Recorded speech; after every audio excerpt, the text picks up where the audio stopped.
kita potong ya, bagaimana, apakah ini jambu kristal atau bukan. Hampir tanpa biji. Inilah yang disebut jambu kristal yang berhasil penanamannya. Tangan seperti ini ya, berarti nyampe sini kita rontok ke belakang. Seret. Gunanya apa?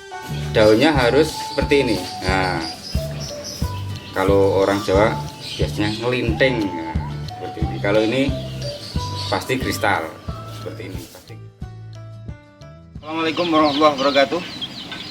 Selamat datang di channel kami, channel Sahabat Tani.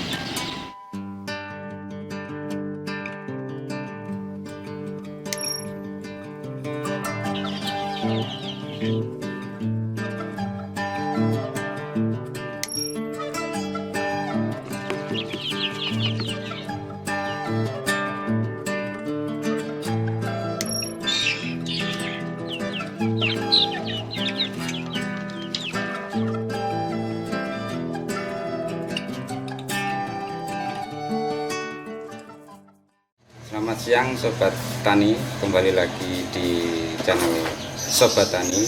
Kali ini saya akan memberikan tips cara memilih bibit jambu kristal yang baik. Pertama, kita lihat dari batang. Ambillah atau pilihlah batang yang besar ya, jangan kecil. Ini lihat di sini batangnya besar. Ini juga besar, supaya apa, nanti perkembangan setelah ditanam dia akan tetap menyerap nutrisi yang cukup dari tanah setelah ini dipindah di lahan. Kemudian yang kedua yaitu cara memilihnya melalui daun. Daunnya harus seperti ini. Nah, kalau orang Jawa biasanya ngelinting.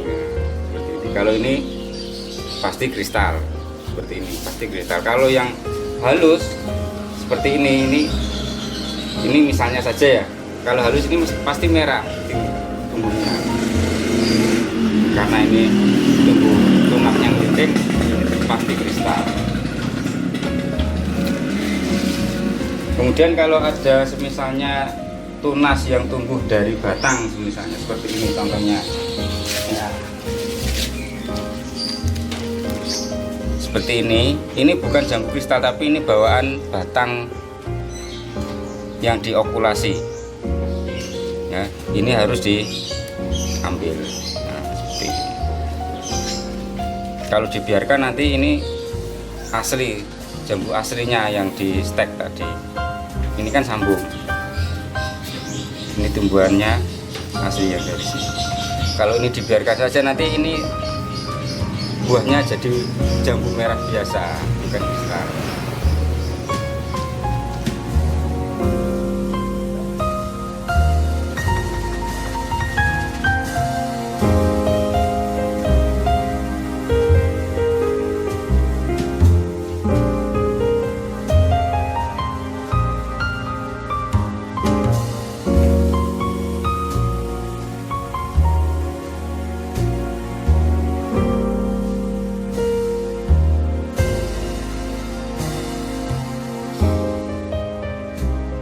Untuk harga jambu kristal, bibit jambu kristal per pohonnya kita patok Rp25.000 saja.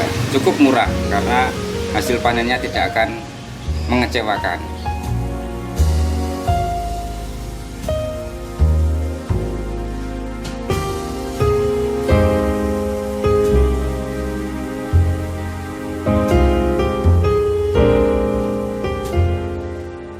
Ya, demikian tadi pemilihan tips ya untuk memilih bibit jambu kristal yang baik. Mari ikuti saya ke kebun jambu kristal yang sedang panen saat ini.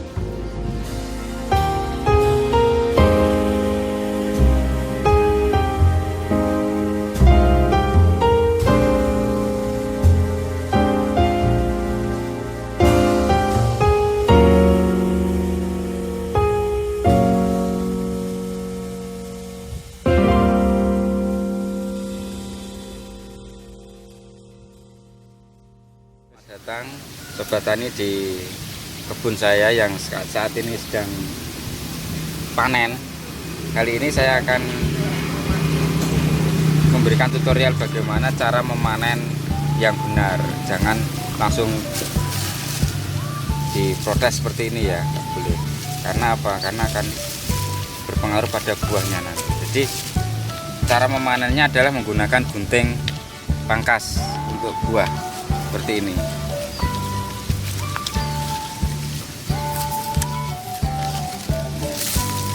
Kenapa harus disisakan dahannya seperti ini? Ini untuk buahnya supaya awet, tidak layu.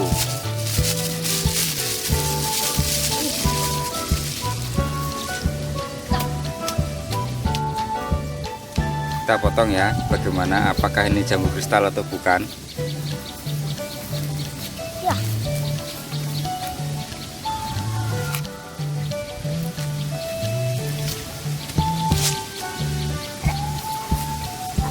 Hampir tanpa biji. Inilah yang disebut jambu kristal yang berhasil penanamannya.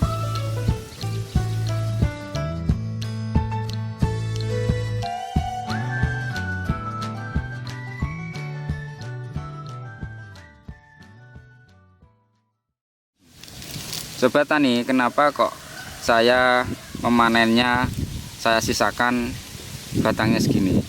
Karena ini untuk buahnya tidak berpengaruh. Kalau semisalnya ini memanennya seperti ini, kalau di kios, di toko-toko buah, dia akan layu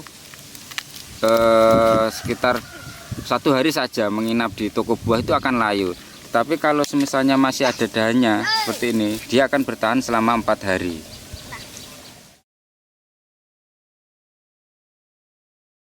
Sobat Tani, ini bibit yang kita ambil tadi ya, seharga 25.000. Ini usianya masih muda, sekitar 7 bulan. Tetapi dia sudah berbuah seperti ini tadi. Perkiraan kalau maksimal buahnya bisa mencapai sekitar 5-7 kilo per pohon kalau usianya 7 bulan seperti ini. Perawatannya harus maksimal. Kalau nggak maksimal ya kemungkinan hanya 1 kilo 2 kilo saja. Kemudian kalau setelah panen, misalnya semuanya buahnya habis, kita akan merawatnya dengan cara perontokan.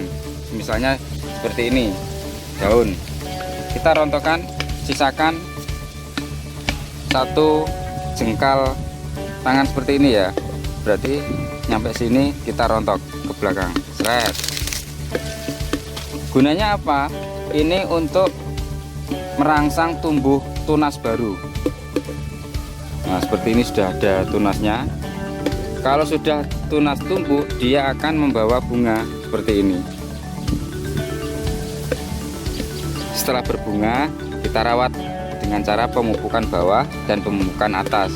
Pemupukan atasnya menggunakan obat buah seperti gandasil buah dan lain sebagainya. Pokoknya yang ada di pertanian, kita tanya obat buah pasti dikasih seperti itu. Terus ada lagi, kalau misalnya timbul cabang yang tidak terpakai,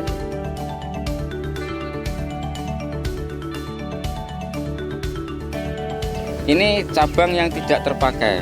Kalau orang awam, orang-orang yang sudah menanam itu biasanya cabang jantan kalau disebutnya. Ini nggak usah kita pelihara, kita pangkas saja. Nah, seperti ini, atau dipangkas seperti ini. Ini juga cabang jantan namanya, harus dipangkas untuk merangsang tumbuhnya tunas baru dan menimbulkan buah. Nah, ini sudah timbul buah kan? Ini karena ada dulu dipangkas di sini. Ini juga harus dipangkas supaya nutrisinya yang daun ini itu nutrisinya penuh ke jambunya, ke bunga. Gitu. Jadi setelah selesai panen, kita harus perawatannya seperti tadi, dirontok, kemudian dipangkas yang tidak terpakai cabang-cabangnya supaya timbul tunas baru, dan tunas baru itu pasti membawa bunga.